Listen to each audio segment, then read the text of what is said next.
Hello students, आज class 12th history में हमारा जो चैप्टर है वो है फ्रेमिंग द कॉन्स्टिट्यूशन यानी संविधान का निर्माण। और उसमें हम टॉपिक पढ़ने वाले हैं पृथक निर्वाचिका संविधान सभा में बहसें, जैसा कि आप यहाँ पर बोर्ड पर लिखा हुआ देख सकते हैं। इसको हम इस तरह से भी कह सकते हैं कि पृथक निर्वाचिका की समस्या क्या थी और संविधान सभा में इसको लेकर के आप बहसें हुई और पक्ष और विपक्ष में क्या तर्क दिए गए, यानी separate electorates problem. Separate electorates का मतलब होता है कि जब इंडिया के अंदर कॉन्स्टिट्यूएंट असेंबली में डिबेट्स हो रही थी कि क्या हमारे देश की माइनॉरिटीज़ को, क्या हमारे इंडिया के कुछ डिप्रेस्ड क्लासेस, कुछ ग्रुप्स को अलग से इलेक्शन प्रोसीजर में सेपरेट जो है कुछ राइट्स दे देने चाहिए। और इसी को लेकर डिबेट्स होती हैं और उसमें कुछ आर्गूमेंट्स दिए जाते हैं, कुछ आर्गूमेंट्स फेवर में होते हैं और कुछ अगेंस्ट में होते हैं। वो सारा हम एनसीईआरटी के अकॉर्डिंग फ्रेमिंग द कॉन्स्टिट्यूशन जो हमारा चैप्टर है उसके अंदर हम पढ़ने वाले हैं। तो चलिए शुरू करते हैं। बच्चों देखिए, ये वीडियो में मैं आपको सारी पॉइंट्स बताने की कोशिश करूंगा। पृथक निर्वाचिका, पृथक निर्वाचिका का अर्थ क्या है? पृथक का मतलब अलग, निर्वाचिका का मतलब चुनाव। ठीक है, इसका मतलब ये है कि संविधान सभा में भारत के अंदर जब संविधान सभा जो है संविधान का निर्माण कर रही थी 9 दिसंबर 1946 के बाद से ही, तो उस समय बहुत सारी बहसें हुई। और बहसें क्या हुई कि भारत में भविष्य में जो डिप्रेस्ड क्लासेस होंगी, जैसे दलित हो गए या आदिवासी हो गए या मुख्य रूप से अल्पसंख्यक जिनमें मुस्लिम मुख्य हैं, तो क्या भारत में उन लोगों के लिए जो अंग्रेजों के ज़माने से चली हुई एक चीज़ आ रही है पृथक निर्वाचिका, क्या उसको जारी रखा जाए भारत में? अब पृथक निर्वाचिका क्या है? पृथक निर्वाचिका का अर्थ है यह है कि किसी एक धर्म का या किसी एक जाति का व्यक्ति या किसी एक समुदाय का व्यक्ति अपने ही समुदाय के व्यक्ति को वोट दे सकता है किसी पर्टिकुलर एरिया में इलेक्टोरल सीट में। यानी कि इसका सीधा सा मतलब है कि अगर मान लीजिए कोई क्षेत्र है और जहाँ पर चुनाव कराया जाना है, तो उस क्षेत्र के अंदर जो है जब चुनाव होंगे तो एक समुदाय का व्यक्ति, यानी कोई दलित है या फिर कोई मुसलमान है, सामान्य व्यक्ति जो वहाँ खड़ा होगा किसी भी समुदाय का हो सकता है, उसको तो वोट देगा ही देगा, लेकिन एक व्यक्ति उसके ही संप्रदाय का व्यक्ति जो उसी के लिए वहाँ पर चुनाव में खड़ा होगा और वह व्यक्ति उसी धर्म का व्यक्ति अपने ही धर्म के व्यक्ति को चुनेगा। तो यह क्या था? यह था पृथक निर्वाचिका। तो अंग्रेजों ने भारत में पृथक निर्वाचिका लागू करी थी, सेपरेट इलेक्टोरल सिस्टम इंडिया में लॉन्च कर दिया था लगभग 1906 के अंदर, 1909 के अंदर। ठीक है, तो भारत में संविधान सभा में इसी को लेकर बहस हुई कि क्या भविष्य में भी भारत के अंदर पृथक निर्वाचिका को लागू किया जाए। क्या भविष्य में जो हमारे मुस्लिम्स होंगे या दलित होंगे, क्या वो लोग एक ही चुनाव क्षेत्र से अपने लिए अलग से दलित प्रतिनिधि भी चुनेंगे और एक सामान्य व्यक्ति को भी वो वोट देंगे, जो कोई भी व्यक्ति खड़ा हो सकता है उस सीट में? ठीक है, तो इसको लेकर बहसें हुई। तो मुख्य बिंदु पर हम आ रहे हैं। तो हाँ, संविधान सभा में पृथक निर्वाचिका के प्रश्न पर बहुत सारे बहसें हुई हैं और इसके पक्ष में और विपक्ष में तर्क दिए गए हैं। और मुद्दा यह था कि क्या भविष्य के भारत में जो है, भारत के संविधान में अल्पसंख्यकों को अलग से अपना प्रतिनिधि अपने ही धर्म से चुनने की आज़ादी दी जाए और क्या ऐसे चुनाव क्षेत्र व्यवस्था करी जाए। तो इसी पर ही बहस होती है। तो शुरू करते हैं, मुद्दे क्या थे। देखिए, सबसे पहले यहाँ पर नाम आता है पी पोकर बहादुर का। पी पोकर बहादुर, पी पोकर बहादुर भारत के मद्रास क्षेत्र के रहने वाले थे और वहाँ से ये सदस्य थे संविधान सभा के। पी पोकर बहादुर देख लीजिएगा। यह जो है संविधान सभा में सेपरेट इलेक्टोरल सिस्टम यानी पृथक निर्वाचिका के पक्ष में तर्क देते हैं और उनका कहना है कि पृथक निर्वाचिका बहुत ज़्यादा आवश्यक है अल्पसंख्यकों के लिए और मुसलमानों के लिए। उनका यह मानना था कि मुसलमानों के और अल्पसंख्यकों के, जो अन्य भी अल्पसंख्यक हैं, उनके हितों की रक्षा सिर्फ और सिर्फ अल्पसंख्यक ही कर सकते हैं। और अगर उनका विकास करना है तो फिर उनके विकास हेतु यहाँ पर सांप्रदायिक निर्वाचन प्रणाली यानी कि ये पृथक निर्वाचिका की जो व्यवस्था है इसको लागू किया जाना चाहिए भविष्य के भारत में। और उनका मानना था कि सिर्फ मुसलमान ही मुसलमानों का प्रतिनिधित्व कर सकता है, क्योंकि उनका दुख, उनका दर्द, उनकी समस्याएं कोई अल्पसंख्यक, कोई मुसलमान ही समझ सकता है। तो इस प्रकार से पी पोकर बहादुर संविधान सभा में मुसलमानों के या फिर पृथक निर्वाचिका की व्यवस्था के समर्थक थे और उनका ये मानना था कि जिस प्रकार की समस्याएँ इन लोगों की हैं, अल्पसंख्यकों की हैं, वो अल्पसंख्यक ही समझ सकते हैं और यहाँ पर पृथक निर्वाचिका की व्यवस्था को लागू किया जाना चाहिए। ज़्यादा वीडियो न लंबा करते हुए इसलिए मैं शॉर्ट पॉइंट में आपको जल्दी से बता रहा हूँ। तो पी पोकर बहादुर यहाँ पर पृथक निर्वाचिका के समर्थन में थे, संविधान सभा के अंदर उन्होंने ये बात कही थी। अब दूसरे बिंदु में आते हैं, विपक्ष में तर्क। आप देख सकते हैं यहाँ पर लिखा है विपक्ष में तर्क। अब विपक्ष में तर्क देने वाले कौन हैं? विपक्ष में है आपके आर.वी. धुलेकर, सरदार वल्लभ भाई पटेल और गोविंद बल्लभ पंत, और साथ ही यहाँ पर लिखा होगा बेगम एजाज रसूल। पहले हम आर.वी. धुलेकर की बात कर लेते हैं। आर.वी. धुलेकर जो है संविधान सभा में पृथक निर्वाचिका की मांग के विरोध में अपने विचार प्रकट करते हैं। ये नहीं चाहते थे कि पृथक निर्वाचिका की व्यवस्था भारत के भविष्य के संविधान में अपनाई जाए और भारत में इसको लागू किया जाए। आर.वी. धुलेकर संविधान सभा के सदस्य थे संयुक्त प्रांत यानी कि आज के उत्तर प्रदेश से, और इनका यह कहना था स्पष्ट तौर पर पृथक निर्वाचिका के विरोध में। पृथक निर्वाचिका मतलब वह प्रणाली जिसमें किसी विशेष धर्म को या किसी विशेष जाति को अलग से यह अधिकार दे दिया जाएगा कि उसी के धर्म का व्यक्ति चुनाव में खड़ा होगा और वह उसी व्यक्ति को वोट भी देगा। ठीक है, तो आर.वी. धुलेकर का कहना था कि वहाँ पर इस प्रकार की व्यवस्था भविष्य के भारत में लागू न की जाए। उनके अनुसार पृथक निर्वाचिका जो है भारत में जो है अंग्रेजों की चाल थी, जो कि इन्होंने यहाँ पर सांप्रदायिक रूप से लोगों को बांटने के लिए, धर्म के आधार पर, जाति के आधार पर, हिंदू मुसलमान या दलितों और हिंदुओं को बांटने के लिए, सवर्णों को बांटने के लिए इन्होंने यहाँ पर पृथक निर्वाचिका की चाल चली थी। और उनका स्पष्ट तौर पर कहना था पृथक निर्वाचिका के समर्थक पी पोकर बहादुर और अन्य लोगों के लिए कि यह अंग्रेजों की चाल थी और इसने जो है आप लोगों को बहला फुसला लिया है, लेकिन अब इस मांग को छोड़ दो क्योंकि यह देश के लिए खतरनाक है। तो कुल मिलाकर आर.वी. धुलेकर पृथक निर्वाचिका की मांग के विरोधी थे। उन्होंने इसे अंग्रेजों की चाल बताया और उन्होंने तुरंत कहा पृथक निर्वाचिका के समर्थकों को कि वो अपनी मांग को छोड़ दें। तो इस प्रकार आर.वी. धुलेकर यहाँ पर पृथक निर्वाचिका के विरोध में अपना तर्क दे रहे हैं। इसके बाद आती है महत्वपूर्ण जो एक हमारे पर्सनैलिटी है, व्यक्ति हैं, सरदार वल्लभ भाई पटेल। सरदार वल्लभ भाई पटेल भी पृथक निर्वाचिका के विरोध में थे और वह नहीं चाहते थे कि भविष्य के भारत में पृथक निर्वाचिका की व्यवस्था को अपनाया जाए।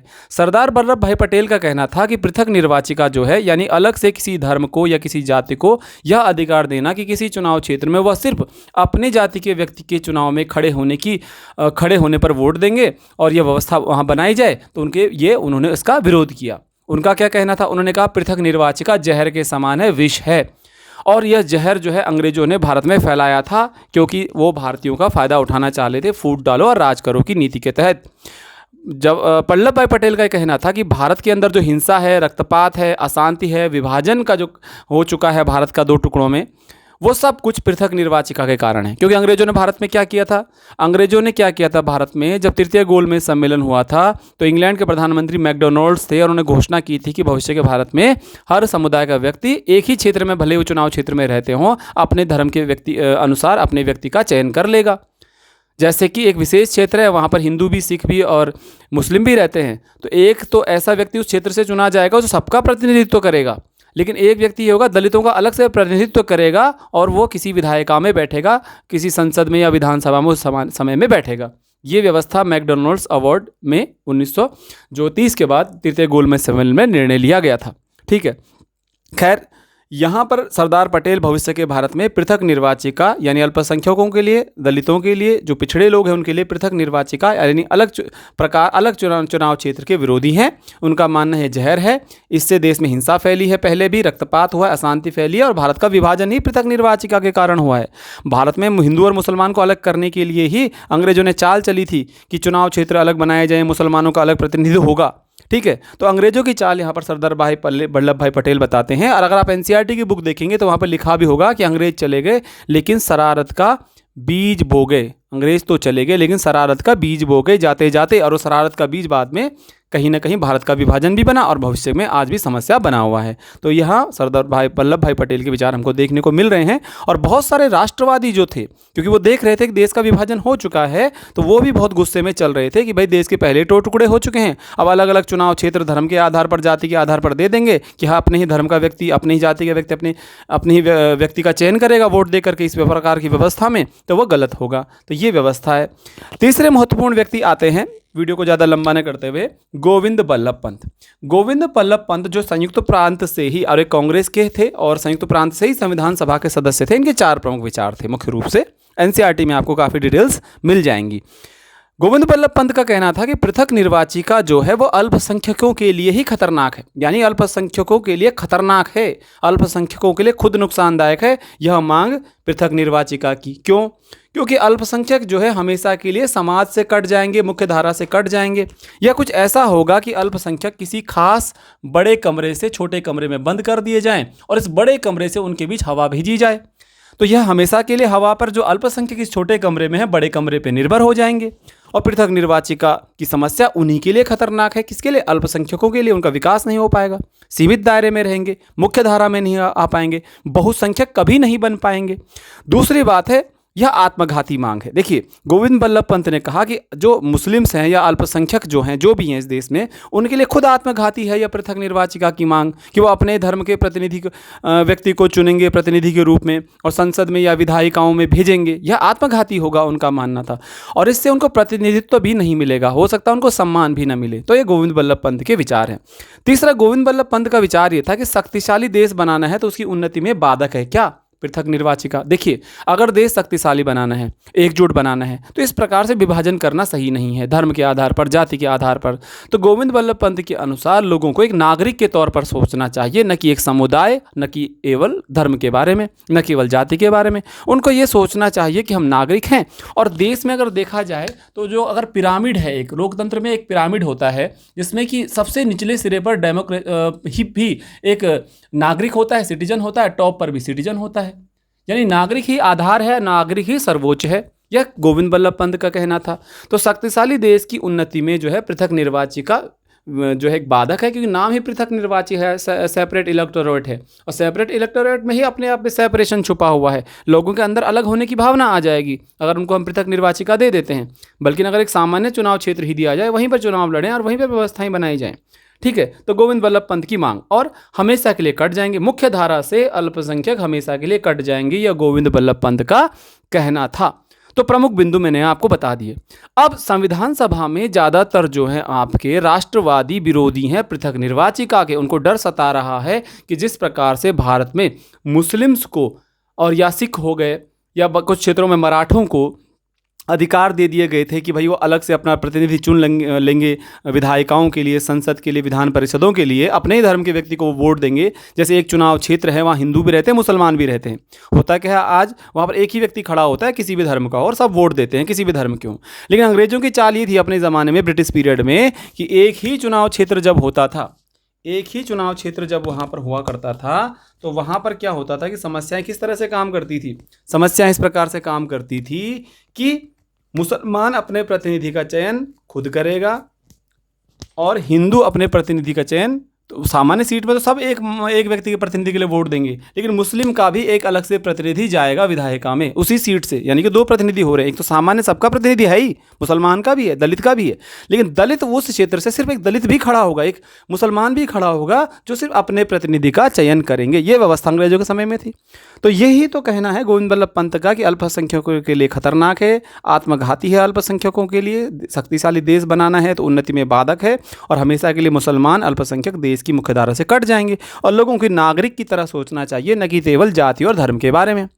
सबसे प्रमुख बिंदु इसमें यह है कि बेगम एजाज रसूल, जिनके बारे में कहा जाता है कि शायद यह एकमात्र मुस्लिम महिला थी संविधान सभा में, बेगम एजाज रसूल को खुद मुस्लिम थी, अल्पसंख्यक थी। इन्होंने संविधान सभा में पृथक निर्वाचिका का विरोध किया इन्होंने, और इन्होंने कहा कि यह पृथक निर्वाचिका की मांग एक आत्मघाती मांग है, आत्मघाती सुसाइडल जो है एक डिमांड है अल्पसंख्यकों के लिए, मुसलमानों के लिए। और उनका मानना था कि जो है मुसलमान और अल्पसंख्यक देश की मुख्य धारा से कट जाएंगे अगर उन्होंने यह पृथक निर्वाचिका की मांग को अपना लिया। यहाँ पर देख सकते हैं आप।